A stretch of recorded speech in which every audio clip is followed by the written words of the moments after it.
Office میں وقت ضائع کرنے سے کیا تنخواہ حرام ہو جاتی ہے؟ اگر آفس کا کام نہیں کر رہے آپ، جو کام آپ کو دیا گیا ہے، تو جتنی سستی کاہلی کریں گے اس حد تک تنخواہ ناجائز ہو جائے گی آپ کی.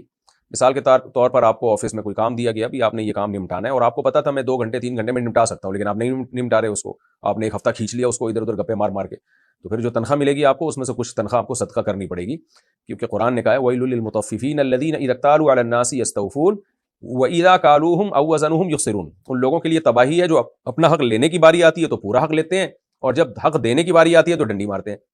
تو جب آپ کو تنخواہ پوری مل رہی ہے آفس کی طرف سے، وہ کٹ کے نہیں آ رہی ہے، تو جو کام آپ کو دیا گیا ہے وہ بھی آپ پورا کریں. ہاں فارغ کام ہے، کوئی کام ہی نہیں ہے تو پھر مارتے نا گپیں بیٹھ کے.